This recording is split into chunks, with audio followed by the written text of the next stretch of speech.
Life is a game of numbers, and here's why you're losing. So let's go back to childhood. Let's go back to everybody's childhood. Whether you were in a public school, private school, charter school, or homeschool, you do remember being a little kid and saying, I'm gonna make a gazillion dollars, I'm gonna make a gazillion billion million dollars. And then you start having the teachers or start having other people around you saying, that's not realistic, you can't have that amount of money. Now, in that terms, it is unrealistic, you can't really have a gazillion dollars, but that's not the point. The point is, as you get older, you start hearing your ideas being put in a box or being listed as unrealistic and not possible. And so you start to think like that subconsciously. You start to think about, okay, yeah, maybe that is unrealistic. And then you start putting yourself in this box where it's like you don't think you're able to make that amount of money. And so you end up being an adult thinking, okay, well, I'm not capable of doing something like that. Having that much amount of money is unrealistic. It is going to be very difficult for me to do that. Like, how am I going to do that? So now you're stuck in this little box where you think you can't do anything, and then you can't make a certain amount of money a year, or you can't hit the goals you want to hit. That's entirely isn't true. Like, if you take a step back and just like look around you, you realize that life is a game of numbers, and the reason why you're losing or the reason why you're failing is because you're putting so much pressure on yourself, worrying about trying to hit these numbers, and you're so worried about trying to chase these numbers, when in reality, they don't mean anything. Like, the amount of money you have doesn't mean anything. Like, there's no ceiling for you to hit. Like, you can make as much money as you want. Now, it does reach a certain extent, but you cannot be putting limits on yourself on how much you're able to make, how much you're able to spend, and all this stuff. Now, I'm not saying go out, blow out all your cash and just be like, okay, well, the next day I'll just make it back. I'll make $1 million, and the next day I'll make $1 million in 5 months, 6 months. Now, you just have to be realistic with those goals. But the point is, life is a game of numbers. These numbers are made up. You can make as much money as you want in life. Like, as a kid, you used to dream about making a gazillion billion dollars. Well, now that you're older and you realize, okay, that's not real, but I can do this amount. I can't make this amount. It is going to be possible for me to make millions as I'm older. The only difference is you have to find the path to do it. You can't just say, okay, I'm going to go out and make $1 million. No, you need to be realistic, look at what skills you have, and with those skills, start seeing how am I going to be able to use these skills in order for me to make that amount of money.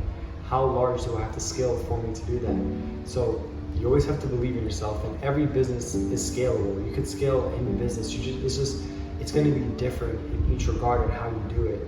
So it's going to be different for every single business and every single person, and they're going to have to take different ventures, and they're going to have to do different things in order to find success. What works for one person isn't going to work for somebody else, but you already know that. Like, you hear that absolutely everywhere. And some of you are probably thinking, well, okay, if life is a game of numbers, why aren't you a millionaire yet? Well, I just started playing the game a year ago, and I didn't know the rules, and now I'm learning the rules. And believe me, once I learn the rules and I know the rules, I'm gonna get where I want to go. And you're gonna notice through this channel that I'm starting to progress more and more. And I'm starting to share more of my ideas because I think it's kind of interesting thing to talk about. Because I'll make a video talking about something like this, and then somebody will have a similar idea, or they'll have like something completely opposite, and then we end up having a discussion about it. And then guess what? We both ended up learning something new from each other, and we both end up talking about what works, what doesn't work, how do we grow, what causes us to decline, and that way the other person doesn't make the same mistake as the other person, or you end up learning from their scenario and you don't have to go through the same thing as them because they already went through it for you and they're just letting you know how it works. And I realized that life is just a game of numbers, and it's for the people who put themselves in their own box. Like, they don't believe they're good enough. The other thing is, because life is a game of numbers, and you're growing up with people who talk about money all the time, talk about how much money they're gonna make, or they talk about how much money they've spent, how much you spend on this, how much you spend on that, how much you spend on this, how much you spend on that. You start to create this like idea or like this box in your head of like, okay, well, if someone spends this amount of money, then that's a lot of money, and man, like they must have a lot of money to spend that kind of money. Or somebody tells you, hey, I paid this much for this, you're like, man, they either got a really good deal, or you're like, man, that thing is super cheap, like why are they buying that? But that being said, you see how you're thinking about, okay, well, damn, that person spent a lot of money on that item, like that's crazy, I wish I could do something like that, like man, that's really a lot of money. That's you in that box thinking that's a lot of money, like you're overvaluing the money that's being spent on that item. With $1 million house, I'd be like, man, like you need a lot of money to buy $1 million house. Like, you really need a lot of money. Push that boundary and put it on a pedestal. Buying $1 million home is crazy. You need to be a different type of person to buy $1 million home. That really is a lot of money. And then I ended up going to the $1 million house, talking to people who were buying these houses, and I realized money is money. Yes, having $1 million is crazy. Yes, having $2 million is crazy, $3 million and so on. But I mean, it's nothing crazy. It's really just paper at the end of the day. It's really just a currency at the end of the day. And so you're valuing currency and money over everything else, and you're putting on this pedestal when it's like, you shouldn't be doing that. You should be enjoying life itself as an experience instead of valuing money and valuing it as something that it's not. Instead of valuing it as another person, because at the end of the day, it's just paper. It's just money. That's literally all it is. You could find it absolutely everywhere. You just have to find a way to make an abundance amount of it. You just have to find your way to make a certain amount of it. But that being said, being surrounded by people in different boxes where it's like they have no money and they absolutely value money, or they're making a little bit of money but they absolutely value money, or makes a lot of money and they don't really care about money, it's all completely different based on what group you're in, or based on what people you surround yourself with, based on people that you surround yourself with. But to me, it's gotten to a point to where I talk to so many people and they tell me like, hey, I got this home for this amount, or this home was going for that amount, or I bought this car, it cost me X amount, or I bought this watch, it cost me X amount. I'm like, man, that's awesome. Again, I'm happy for them. Don't think that just because someone has a lot of money, they're spending this on that, or doing this on this, or doing this on that, or spending money on this, spending money on that, that you can't feel happy for them. I'm not saying that, oh, well, money's worthless, nothing matters. Because again, there is achievements and there is accomplishment in getting certain things, being able to afford certain things, because not everybody's able to afford the same things.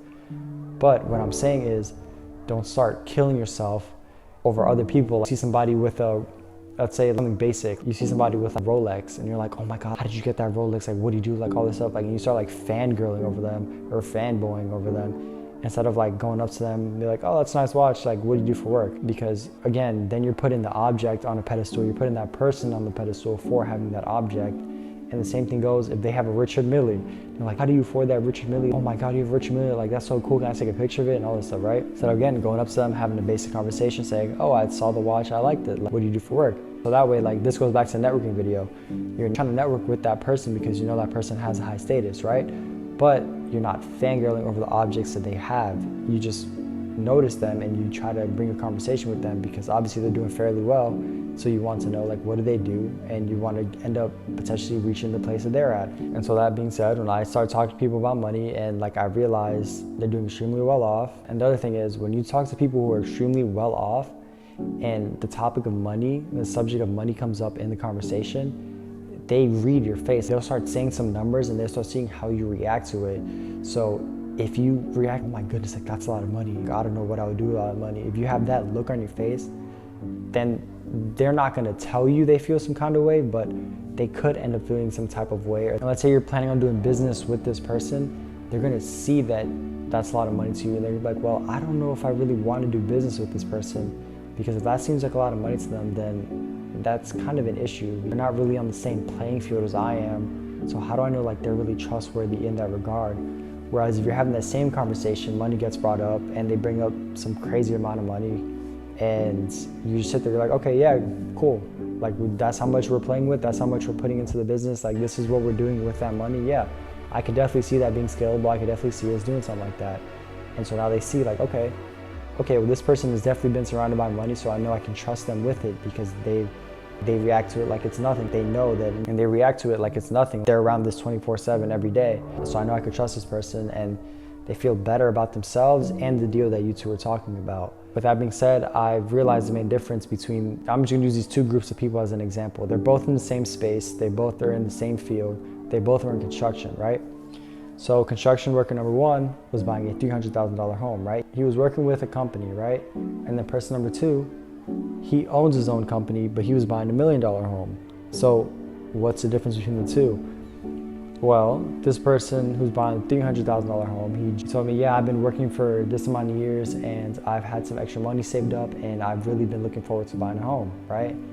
And so I asked him, what have you done besides construction? Like, have you ever thought about starting your own crew? Have you thought about doing your own thing, starting your own business? He was like, well, I've thought about it. And he kind of has like that smirk on his face of like regret of not starting it. He was like, I've thought about it, but I never really got into it. Life got too busy. This went on. I had this going on, that going on. And he just gave like a whole list on why he wasn't starting a business or doing whatever he wants. Which again, not everybody wants to start a business. Not everybody's dream life is to have their own business. But I've realized when you want to hit a certain level of making money, you want to hit a certain level of a certain lifestyle, ultimately, you need to work for yourself, or you need to have a really good job that is somewhat commission-based, or someone gives you big bonuses, like something like investment banking. Something like that you could do extremely, fairly amazing in. If you talk to the people who are really up there, they don't work for anybody. They work for themselves. They offer a service to people, and that's where they gotten all their money from this service. But that's not the point. The point is he's been saving for a while, and when I asked him about how come he had to start his own business, he gave me the whole list on why he never started it. And he had the look of regret in his face, and he's like, yeah, so like now I kind of just like realized I just want to keep working where I'm working at now and just keep making the same amount. And I told him, well, if now you're buying the home and let's say you end up having to, you save some extra cash over the years, but you start your own side hustle, and you don't have to start a business yet, you start a side hustle where you call people, or if you know people who need anything that's related to your services, you can just go out and help them for a quick buck. And that costs you nothing because you already have the materials, you have the knowledge. The only thing it really costs you is your time, which ultimately we pay for everything with our time. That's why you realize people who are extremely wealthy, they have these private jets, they have these fast cars, they have all this stuff, because time is money. And they know this. So they'd rather pay millions of dollars for a private jet to get somewhere faster instead of being in a plane and wasting more time in the plane instead of just taking the private jet, way less time, getting to the same area, and that's why they do it. The other thing I wonder is who dictates what's realistic and unrealistic? Is it society? Is it time? Is it our lifespan? I mean, and in a sense, it is time, and it is the people around us who try to tell us whether something's realistic or unrealistic, but who dictates that? You know how many things were dictated as or unrealistic until somebody came and pushed the boundary and proved that it was realistic? So if that's happening all throughout time, if you look at history, it's happened all throughout time. So who's to tell you something's unrealistic? Nobody's able to tell you it's unrealistic, because in reality, everything's realistic. You're able to do whatever it is with your life. Like, you have the free will, you just have to figure out a way to do what you want and prove that it is realistic. But don't let other people tell you it's unrealistic, especially if they're not where you want to be, because that's like one of the main things that kills a lot of people's motivation, is they'll listen to people who aren't where they want to be or who are below them. I've never heard somebody who's at the top trying to shoot down and tell people at the bottom they can't do something, or they're not gonna be able to do that, or that's unrealistic, or you're gonna fail at that, you're gonna fail trying to do that because like you're not worthy to do something like that. It's the complete opposite. Whenever I talk to people who are doing extremely well for themselves, they give extremely good advice, and they're always so encouraging. They're like, yeah, you're young, you have the potential to do something like that. You could definitely do whatever it is you put your mind to, because you seem like a bright, sharp person and you're young, so you have all the time in the world to do something like that. The point is, you're gonna have so many people trying to tell you it's unrealistic, but who set the standard on what's unrealistic? And again, there may be some things that may seem impossible, but in time, there's gonna be somebody to figure something out to make that thing possible or make that thing realistic. So why not let it be you? Why not you go out and show all the people who told you it's unrealistic that you're gonna make it a reality, you're gonna make it realistic.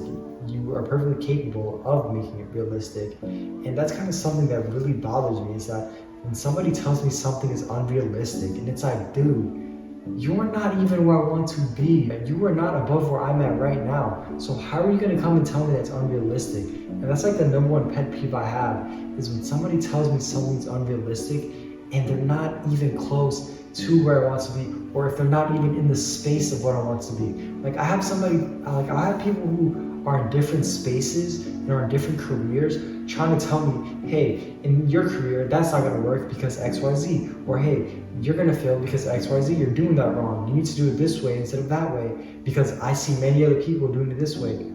Who cares? I don't care how many people have done it that way. I wanna try it my way and find out if it'll work, because who knows? Maybe it'll work. And yeah, you could try and do what other people are doing, but you also have to experiment and not let your life become stale, because your life, if you follow what everybody else does, you're never gonna have the chance to figure out something new, and you're gonna feel so uniform and so stale, because you're like, man, I have these great ideas, but I'm gonna keep doing what everybody else is doing because it seems to be working for them. But here's the thing, imagine you do something and it's something new and it breaks out and it gives you the results you need, and now you're scaling on a way larger scale because you're doing something different than everybody else.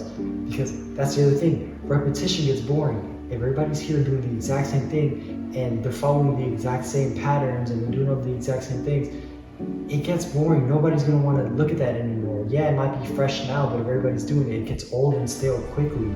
So go out there, find what it is you want to do. People say it's unrealistic. Tell them to shut up and leave it alone, because you're gonna keep doing this, because nothing's gonna change your mind on what's unrealistic and what's realistic. Only you set the terms on what is realistic, and you know your goals. And if you want to try something new, try it.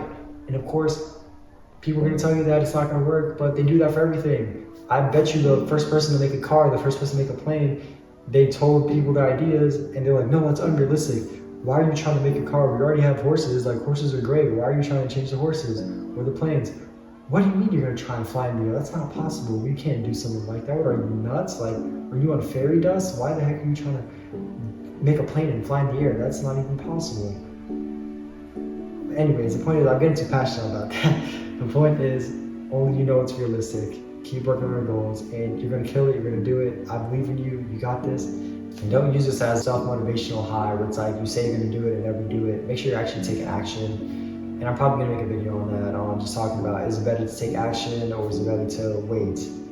And results may vary, but I'm more on the taking action side. So life is a game of numbers. Don't let anybody put a box on you or dictate like what you think is too much. And you have to subconsciously realize that you're surrounded by people who try to put a limit on you, whether I'm not saying they're gonna do it on purpose, but they do it subconsciously, or they end up like making these remarks that end up subconsciously having you think a certain way when you don't purposely want to think that way. And try to be mindful about who you're around and how they speak, and always tell yourself, okay, I know I can do this. I can definitely make that amount. I just have to, it's just gonna take me a certain amount of time to figure out how I'm gonna get there. And then you think of a plan to do it. Anyways, the point is, surround yourself by people who are above you, learn what they do, learn how they think, adopt the way they think, and then you keep repeating this process over and over again until you reach where you want to reach. And with that being said, good luck. I can't wait to see you succeed, and I'm by your side. You got this. The world is yours for the taking, so take it.